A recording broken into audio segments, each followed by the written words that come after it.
Have we got an amazing episode for you on Revival on the Air today? I talked to Adrian, who I met more than 35 years ago when we both lived in the southeast of South Australia. I was in Mount Gambier and Adrian lived in a little town called Mount Burr, about 50 kilometres or about 30 miles away. Adrian tells of a notorious bushfire or forest fire event that happened across South Australia and Victoria in 1983 called Ash Wednesday. And this is no relation to the event with the same name that some Christians celebrate, not the Revival Fellowship. Years of severe drought and extreme weather combined to create one of Australia's worst fire days in a century, and within 12 hours of it starting, more than 180 fires were causing widespread destruction across the two states. It was the first time in South Australia that a state of disaster was declared. Ash Wednesday saw the largest number of volunteers called to duty across Australia at the time, an estimated 130,000 firefighters, Defence Force personnel, relief workers and support crews. In Victoria, 47 people died and 28 died in South Australia. This included 17 volunteer firefighters. Adrian recounts his personal experience of being a volunteer firefighter on that day. I won't spoil the story, but it's amazing. Enjoy. Adrian, welcome to the Revival on the Air today. Thank you very much. We're in the Mount Gambier Hall. I've come down here for the weekend. Around about, I think it's nearly 38 years since I first moved down here in 1983. It's a long time ago for you. It's a long time ago. Now, you were already in the Lord. I was at 81. 81 you came to the Lord, yeah. Did you? Yeah. Tell me a little bit about that. Well, I used to go to the Worldly Church at Salvos. Yeah. And one day a brother witnessed to me and he said, what do you think about this sort of thing? And he told me the Bible about speaking in tongues. So I did so-called Bible classes, but we always tended to skip over all that sort of thing. And I said, it's different. He said, well, why don't you come down and find out? And I said, I'll let you know. I was quite happy going where I was and all that kind of thing. I wasn't doing anything, we weren't doing anything bad in that way, but one Friday night, he come and banged on my door and he said, we're going fishing. Are we? And I said, you look out there. It's blowing a gale, it's raining, drizzling. Yeah, but it's good down the beach, but we're going fishing. So, well, all right, we'll go fishing. So I sort of chucked a lot of clothes on because I knew it'd be cold out there. Yeah. And I said to the Lord, if you want me to go to the following Sunday, that was a Friday, and if you want me to go to a meeting on Sunday, I'll have to catch a fish. I don't fish often, I can tell you. And I thought, no, all right. So away we went. I didn't tell him or anything like that. So away we went out on the jetty, stayed there for about an hour and a half, and he went in, he said it was too cold. He was freezing, he said. But I hadn't caught a fish yet. I said, Lord, if you want me to go, you better get a fish because I can't stay here much longer. It was getting cold.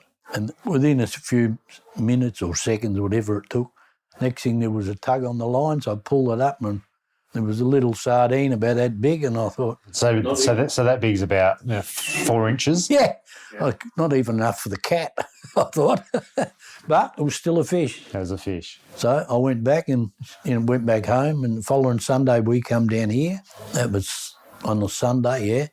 And I walked in, and the moment I walked in, though I'd never been here, I felt at home, as if I actually belonged here. Yeah, right, wow. And I thought, and I looked around and we sang choruses, hymns, which most churches do, and similar anyway. And then when we got the word out, we opened the Bible up and we read the Bible, and I looked and they all spoke about what was written in the Bible.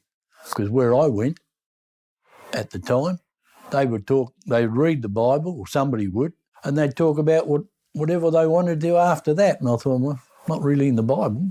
And I used to sit because I was in the Salvation Army band at the time, and I used to look at him and I'd go, that's not on. And I used to get told to be quiet because I'd disagree. I didn't care whether he was in charge or not. I said, no, that's not right. Anyway, they asked if they could come out to my place Monday night. Bob Hutton and Brian come out, if I remember right, and we had a bit of a chat. And he said, "Do you want to receive the Holy Spirit?" And both wife and I, Irene and I, said, "Yeah, why not? If it's meant to be, it's meant to be," sort of thing. I'm easy going, as you can gather. Yes, I'm fairly easy go. I do know that. Easy go. Takes a lot to rile me up. Anyway, I thought, yeah, fair enough. And at 9:30 that night, kneeling by the lounge, I received the Holy Spirit with evidence of speaking in tongues. Yeah. Both of us. 40 years ago. Yeah, And here you are 40 years later. Yeah, 40 years later. It wasn't long after it, 83. I think it was end of February, I think, March anyway, something in that time period. Ash Wednesday come along. Yeah, well, that was a big one because we'd just moved down to Mount Gambier. We'd only been here maybe a month or two. Yeah, it was interesting. And for those that don't know, Ash Wednesday was a pretty major bushfire that spread across South Australia and Victoria. I think there were 28 people killed in South Australia, a few CFA volunteers, etc. And you were in the CFA, or the Country Fire Authority at the time as a volunteer, weren't you? So tell us about that day. What happened to you?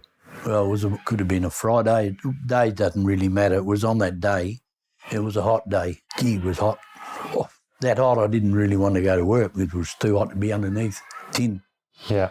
But you have to go and do your job, and that was it. So I went to work, and by about midday, I noticed it was getting hotter and hotter, and then I noticed, I looked over, walked outside, because I was working inside as well.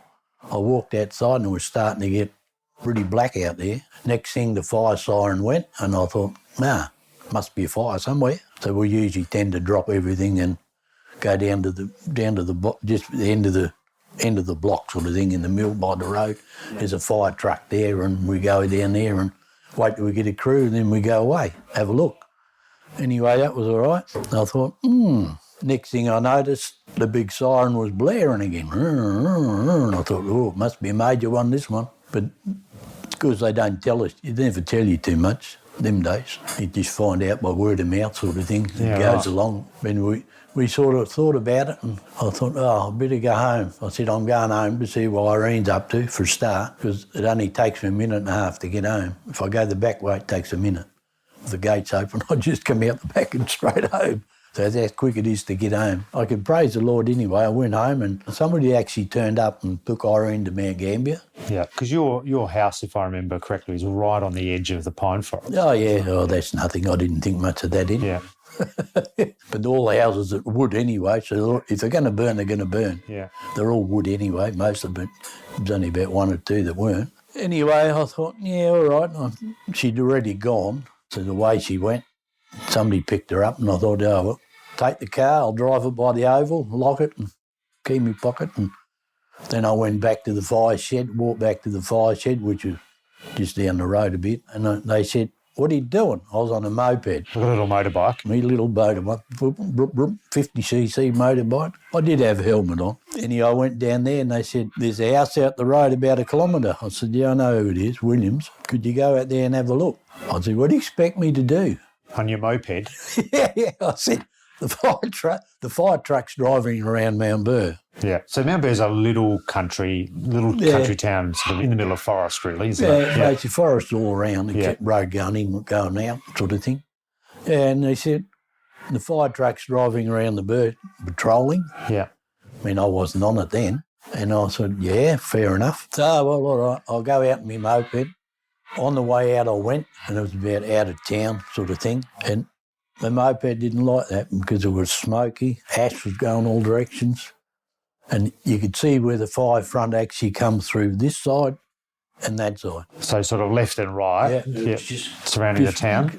Around town. It was, like you said, it was actually heading towards Kalangadoo, and then eventually goes over the border, Tarpina, goes over the border into Victoria sort of thing. And I thought, all right. So I went out there and she was spluttering a bit, and I said, come on, Lord, you've got to get me out of here. I'm not walking that far. Yeah. So got out there and, I drove up the drive, nobody there. I banged on the door, back door was open, screen was open, but the rest was shut, of course. No car, no nothing. And I thought, And I turned around and I looked and I thought, it was coming from that direction. The fire you could see it coming? Yes. It was, if somebody drew a blind, black hair, white hair. That's how it was. It just moves like that. Oh, so it was sort of dividing. Yeah, you could see it was daylight and dark, basically. Right. And it was just going like that, moving across. Yeah. Because the fire generates its own smoke and heat and dust and everything else that goes with it. And I could hear it, and I thought, what did it sound like? like a locomotive, Yeah. blaring its horn, but put about 10 of them together or 20, Yeah. and then just go, and it just rumbled like that. Yeah, right. Wow. Unbelievable noise. I never heard anything like it. Yeah. And I thought, I better walk around the house and have a look. And there were a few blinds, so I pulled them off and threw them in. There was fire burning around the house, Yeah. bushes and things like that already. And so that's not the fire front. What were they sort of by embers or Embers whatever? coming before. They were just burning there. Yeah. So just an ember would lob and sort of set something on fire. It was dry. Yeah. Some areas were really dry. Yeah. Anyway, I thought, interesting. I walked around the house and I noticed something burning and I better get some water. I turned the tap on and nothing came. I thought, well, that's different. So I looked at the tank. There was a tank on the stand, undone the tap. No water. No water. We're in trouble here, Lord. Yeah. You've got something to do here. Yeah. But I did find a little bit of water. I put it in the tin bath. Yeah. About a foot deep? Yep. Yeah. That's all the water there was then. And I had 2 buckets, so I just splashed a bit here, splashed a bit there, just enough to quieten it down. And I stomped my foot on it, and just basically around the house. Then I thought, but the fire front was still coming. I could hear it and see how it. far away was the fire front from where you were? I would say probably about, as the crow flies, about 10 k's. Yeah. It was still coming. Yeah. You could see it and you could hear it. Yeah. But this side had already gone. Yeah. And you look up there and all you could see was pine trees, stems.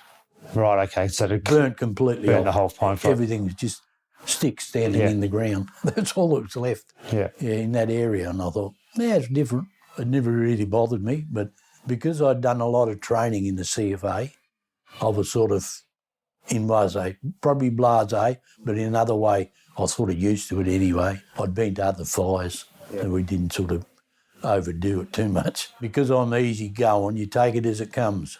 There's no point in getting stressed about it because you can't do anything anyway. And then I thought, I walked around again a few times, just checked the house, nobody there, of course, and I thought, well, I better go back into town, I suppose. I can't do much more. So I thought, by that time the front was getting really close. I better wait until it disappears over the top because it was virtually heading towards you. Yeah. I better wait till it disappears over the top. So I'd lay down and got a blanket. So you're about to head back into town, but the fire front's so close. Still coming. Yeah, you could see it. Yeah. And I thought, interesting, but I didn't want to go into the fire front, even on the road. Yeah. Because I don't know what's coming. Yeah. And fire trucks were around, but I didn't know where they were. Yeah. There's no contact with that lot. Yeah. So I found an old woolen blanket. Yeah. And I just wrapped myself around near my bikes in case I had to get a quick getaway. Yeah.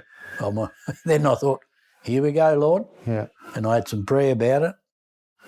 I left my helmet on. How fervent was your prayer? Real prayer, because it was shocking. I'd never been in a situation like this. Yeah. And I thought, gee, Lord, you're going to be busy. Yeah.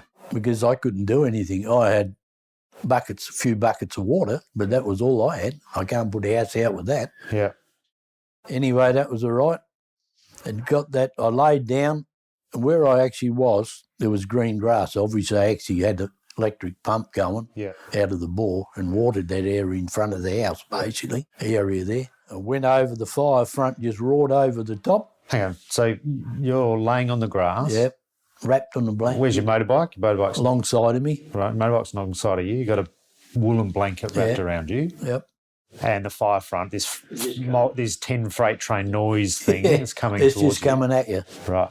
And there's no point in because I had the training, there was no point in trying to outrun it. Yeah. Because you never do that anyway. Yeah. And not on your little putt-putt 50cc thing that didn't want to go anyway. I didn't like the smoke. Yeah. Hey, it's Ben here, and I'm here with my wife Emily, and we'd like to tell you about the new podcast called He Says, She Says, God Says. It's all about marriages and relationships, where God is at the centre. Everyone knows that marriages are under more pressure today than ever, so this podcast is designed to help you with both practical and spiritual content. We cover a different topic about marriage each episode, and we look into the scriptures to understand what God's wisdom has for us, as well as interviewing other couples who have been there before, what's worked for them, their challenges, and how they overcome them, their experiences. So whether you're single and thinking about a relationship, newly married, married with kids, or empty nesters, there will be episodes and topics for everyone. You can find it on your favourite podcast app, Apple Podcasts, Spotify, Podbean, etc. We're also on Facebook and Instagram and Twitter. Just search for He Says, She Says, God Says, or visit our webpage, www.hesaysshesaysgodsays.com. But anyway, I laid down and it just roared over the top and then it stopped. The sound stopped completely. Right. It just disappeared because it kept going. Because it kept going, right? So the fire front's just sort of continuing. Yeah, And I assume there's stuff burning around you. Yeah, there's bushes burning and everything's burning, and things like that. And then I got up, thought, oh, it's getting hot in my head. It was hot, I'll tell you. Because you still got your helmet on, I had haven't my you? helmet on and I was getting hot in my head. Yeah. I took my helmet off and I thought, sweating here. Yeah. I went like that and the foam was starting to come loose from inside. So it was the foam melting, not sweat on your head? Yeah, it was just starting to melt, I think. Yeah, right. And I thought, it's been hot here. Yeah. So I dipped it in water and Yeah. cool it down a bit. And then I thought, now what'll I do? There's not much point. And next thing, somebody did turn up, a fire truck. I actually seen him down the bottom of the drive. Yeah. And I waved to him. He turned up and I said, go in the house, go in the manhole, check any ashes inside burning, and other than that. And then eventually, I think, if I remember right, was her father turned up in a car and said, where's the daughter family, and the kids? And I said, I heard, they told me that they went out on another road. In their car? Yeah, but they got caught in the fire. They didn't make it, did they? Yeah. So I found out after. Yeah, right. Wow. And then I rode back. It must have been pretty sobering for you to realise that the Lord had saved you because, you're one of his. And there was all these other people that just didn't make it. A lot of people didn't make it. Yeah. And cars are not a great place to be in a fire, but neither's lying on the ground. Neither's lying on the ground with no protection. Yeah, but I didn't even think about that because I didn't want to go in the house because it's not my house. Yeah. To be fair, I got the blanket out, but then I just shut the door. Yeah. It wasn't locked, so I just shut the door behind so I could keep an eye on it. And the fire truck turned up and they checked the house and put out a few bushes and that. Yeah. And then I thought I'd go back into town because I was there by myself. Yeah. Other than somebody turned up with another fire truck. Yeah. So I went into town, went back into the mill in town. Yeah. Timber mill. And I thought, wonder what's left. Be interesting to see what's left in town because it's a mile away, so I don't see it. Yeah. So I went into town and they said, where you been? I said, well, you sent me out there a mile away. Is it still standing? Yeah. Oh, we expected that to be burnt to the ground. I said, no, not while I'm out there. So they expected it to be burnt to the ground. They send you out on a motorbike, right? Yeah. Some of them weren't right, them leaders we had at the time. But what they didn't realise is that they were sending you out there with the greatest power you've got. He said to me, how come you survived out there? I said, I had the Lord, so why should I worry? Because I knew the people, I knew the workers there. Yeah. And then some of the things in the mill, they were putting spot fires out because ash was going everywhere, of course. Yeah. And then the bloke said, we could do with some rain, that'd be handy. Yeah, all right. So I walked around the corner, had some prayer about it, walked back, and the fella said, rain? I said, yeah, it'll come in a minute. And it started to rain. Did it really? Yeah, only a little bit. Yeah. But he didn't, and he said, I told you rain. I said, well, you didn't ask for how much. So it did rain a little bit. Yeah. I couldn't believe it either. I'll be honest with you, I couldn't believe it. It did rain a bit, and I thought, that's interesting. Then we went around town later on in the afternoon. That was getting towards evening. Yeah. Had a bite to eat. I went home, had a shower because I had the old gas heater for the shower. The water was still flowing in the mains, but no power.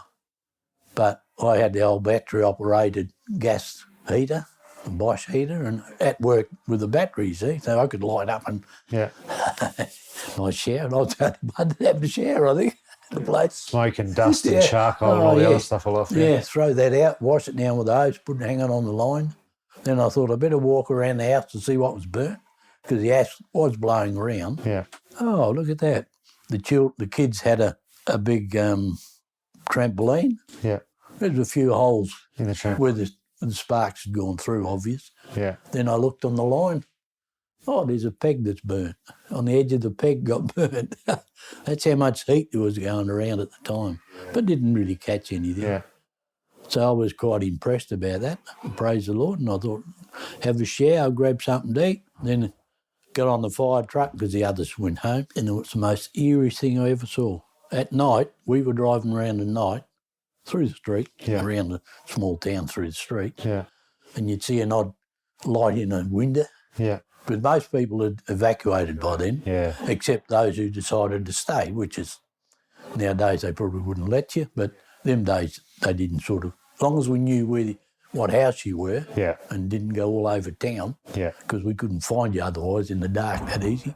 You'd drive along and you'd see a light there and somebody's in there, and because I was second in charge anyway, the captain, he disappeared. He didn't want to hang around. No, it didn't bother me. Bang on the door, see if he's all right, sort of thing. Yeah, he's all right. Yeah, on to the next one. And go find the next one. And we drove around town and we looked around back of the houses because you could drive there. We had four-wheel drive, so we could go there. So we looked around the back of the town. We found a few spots where the wooden fences had been charcoaled a bit and things like that, and we just squirted a bit of water. And I thought, it was interesting. And then eventually, a day, I think it was later or something, I went to Mount Gambier, picked up Irene and come back home, and I left the car by the oval and they said, "Didn't that burn?" I said, "What for?" "It's around the oval. Fire safe space," so they tell me. So I left the car there, key in my pocket, and away I went. I can praise the Lord, for that was probably in one way that was a major one. It's an amazing testimony, and mate, if you didn't have the Lord, we certainly wouldn't be sitting here right now, would we? I don't think I'd be here, actually. I don't think you would, mate. I don't think you would. Thank you very much for sharing it. That's all right, no problem. Cheers. I absolutely love Adrian's matter of fact, "It's up to you now, Lord," attitude. What an amazing, miraculous story. If you want to hear more amazing, miraculous stories of what God has done in people's lives, we've got more than 50 other episodes in our back catalogue. Head over to our website, revivalontheairtoday.com, to find out more. Until our next episode, God bless.